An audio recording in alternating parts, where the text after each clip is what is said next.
Las potestades, vea, los que entre los de su orden han recibido mayor poder para tener sometidos a los espíritus, a los demonios, a quienes reprimen para que no tienten a las almas de los hombres. Entonces, si usted está en el ministerio de sanación, tiene que pedir la intercesión de las santas virtudes. Y si usted ejerce el ministerio de liberación, tiene que pedir la intercesión de las santas potestades, que son los que reprimen a los demonios.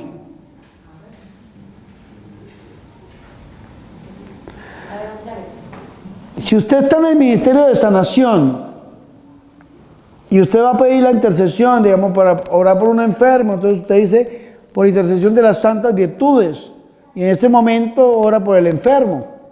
Pero si usted está en el ministerio de liberación, digamos, tengo una amiga muy cercana aquí que tuvo un caso esta semana de una posesión muy dura y me decía, padre, por donde lo orara parecía que mis palabras ni salieran de mi boca ni se sintieran.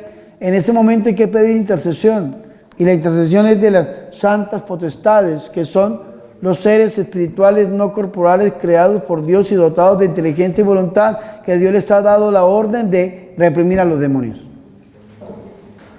¿Sí estoy? ¿O me hago entender? Los principados, vean, los que dirigen a los demás espíritus buenos, ordenándoles cuanto deben hacer.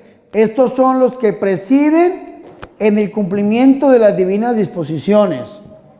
Estos se llaman los principados, los que dirigen a los demás.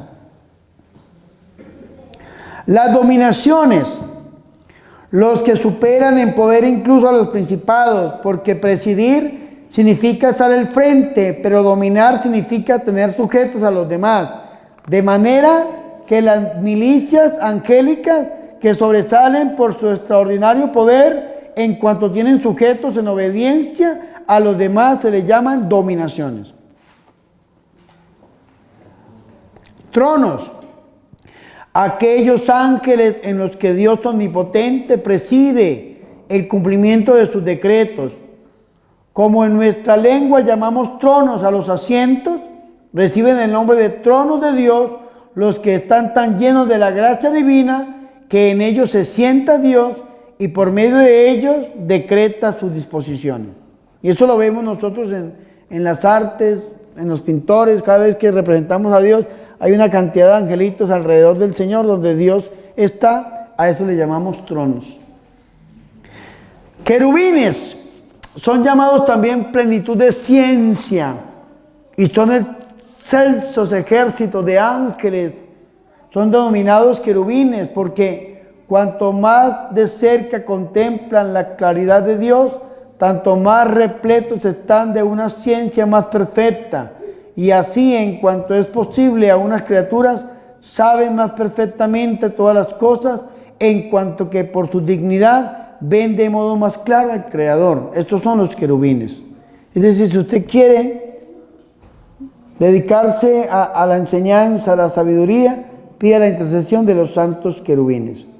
Y por último, los serafines, aquellos ejércitos de ángeles que por su particular proximidad al Creador arden en un amor incomparable. Son los ardientes e inflamados, quienes estando tan cerca de Dios, que entre ellos y Dios no hay ningún otro santo espíritu, arden tanto más cuanto más próximo le ven. Ciertamente su amor es llama, pues cuanto más sutilmente ven la claridad de Dios, tanto más se inflaman en su amor. Es decir, los serafines son los que están más cerca del Señor. Entre Dios y los serafines no hay ningún otro espíritu. Solamente está una persona. ¿Quién es? La Virgen María. Y decimos nosotros de manera bonita, y su esposo San José, que son aquellos que se sientan a su derecha y a su izquierda de Jesús de Nazaret. ¿Ustedes se acuerdan cuando los hijos del Zebedeo llegaron a decirle al Señor que allá en el reino de Dios, en el cielo, se sentaron uno a su derecha y otro a su izquierda? El Señor le dijo, sentarse a mi derecha y a mi izquierda no me corresponde a mí darlo, ya es para quien el Padre los tiene reservados. Era un puesto que ya estaba reservado. ¿Y para quién estaba reservado ese puesto? mi obispo decía, Monseñor Bosco, para la Virgen María y San José, que vivieron aquí cerca del Señor, y como se vive aquí, se vive allá. Entonces, mírenme aquí. ¿Cómo le dicen a San Francisco de Asís? ¿Cómo le dicen a San Francisco de Asís? Usted que estuvo en Asís, ¿cómo le dicen? ¿No se acuerda? Le dicen el Santo Serafín. El seráfico, ¿no? Santo seráfico, serafín. ¿Y por qué? Porque está muy cerquita de Dios. Entonces, según dicen los místicos, la cercanía que tengan esos seres espirituales con Dios es la jerarquía a la que pertenece. Desde los ángeles hasta los serafines, que son los que están más cerca del Señor. Pero esa misma morada que diría Santa Teresa de Ávila, aquí este convento es carmelita, esa misma morada o esa cercanía con el Señor la podemos tener nosotros. ¿Y cuál es esa cercanía? Esa cercanía con Dios se da a través de ¿qué? Del amor. Entre más ame usted a Dios aquí en este mundo, cuando usted parta de este mundo, va a estar más cerca de Dios allá en el cielo. Y puede estar por encima usted de ángeles, y puede estar por encima usted de arcángeles, y puede estar usted por encima de tronos, principados, virtudes, dominaciones, y puede estar usted muy cerca del Señor, tanto que hay santos como San Francisco de Asís, que le llamamos el santo seráfico de Serafín, porque es uno de los santos, según la iglesia, que está más cerquita de Dios allá en el cielo. Porque en esta vida amó muchísimo. Y el que más ama, más ve en la eternidad.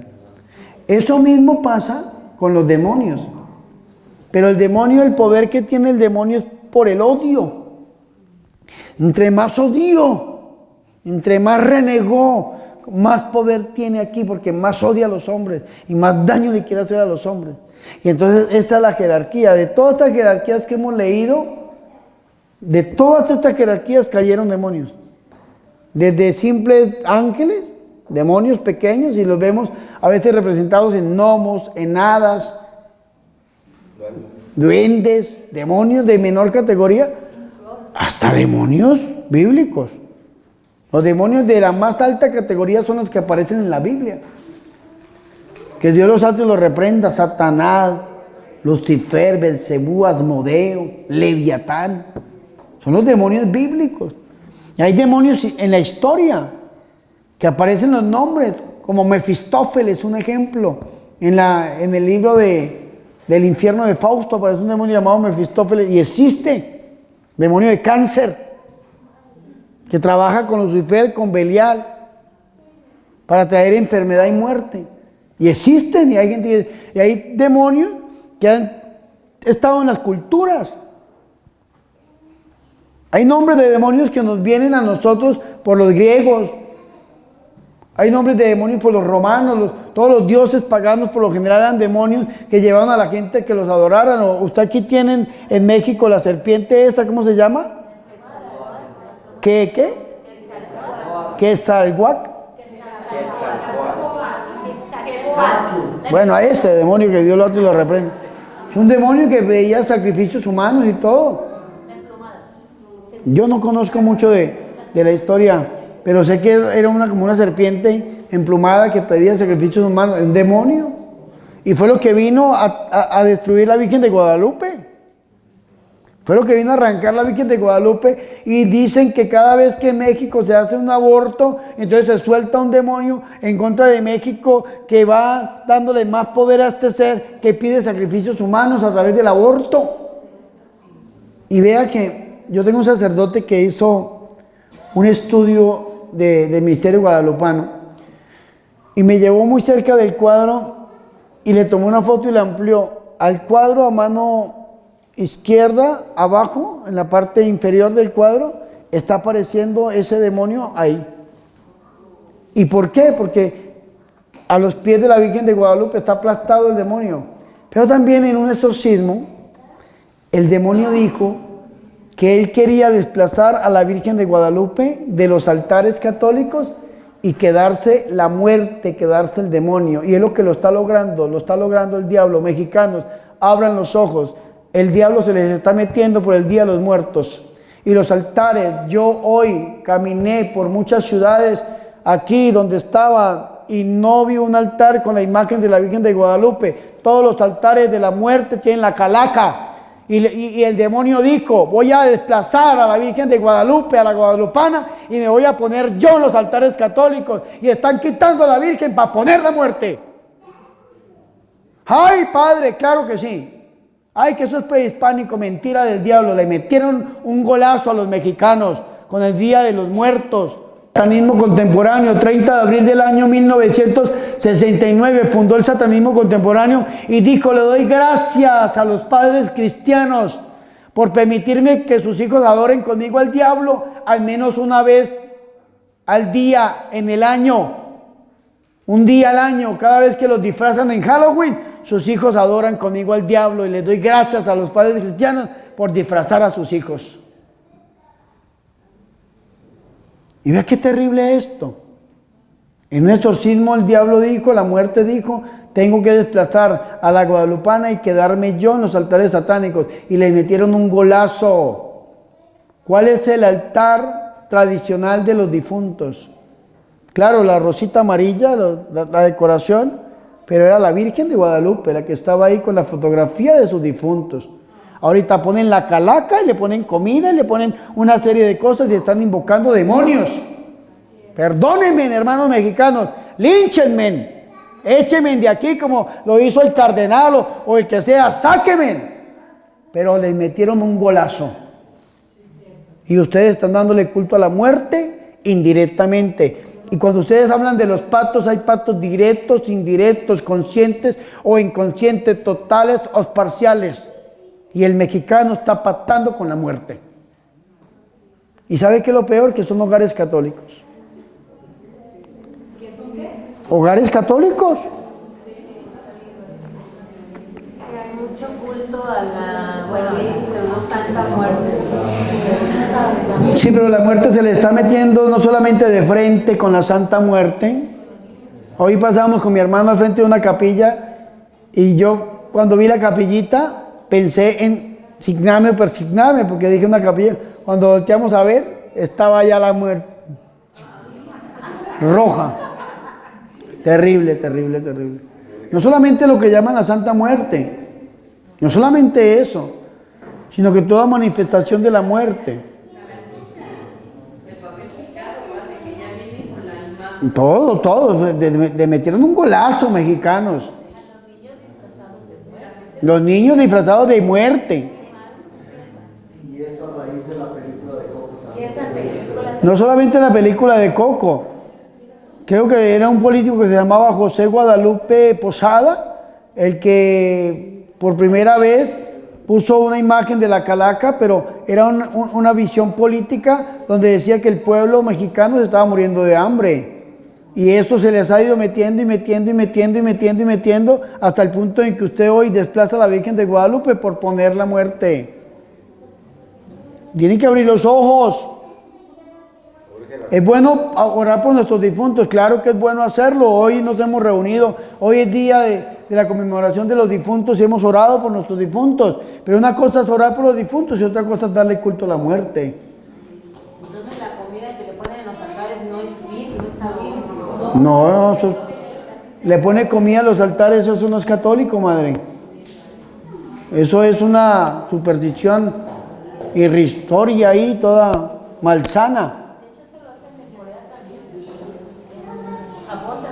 En Japón y en todo, pero los japoneses no son cristianos, son budistas. Los indios en la India también hacen lo mismo. Señor. No, en serio que le metieron un golazo. Aunque dijo un cura que el fútbol estaba en la Biblia, el fútbol. Porque dice que el pueblo de Israel perdió por Goliat. Y David tocaba para Saúl. Y las vírgenes cabeceaban. Todo eso está en la Biblia. Volvemos a recapitular. ¿Los ángeles existen, sí o no? ¿Qué se puede decir de un ángel? ¿Qué es un ángel? Un ángel es su oficio y su naturaleza es un espíritu. Pero que nosotros llamamos ángeles, ¿cómo lo podemos definir? ¿Cómo definimos un ángel? Un mensajero de Dios. Pero es un ser espiritual, no corporal, creado por Dios y dotado de inteligencia y voluntad. Repítalo. El ángel es un ser espiritual, no corporal, creado por Dios y dotado de inteligencia y voluntad. Un ser espiritual, un espíritu, no corporal, no tiene materia ni nada que lo empuje, creado por Dios, no tiene su existencia fuera de Dios igual que nosotros, pero es sumamente inteligente y sumamente libre. Y entonces, en esa inteligencia y en esa voluntad, viene la tercera parte o la segunda parte de esta charla, que es el no serviré y la condenación eterna.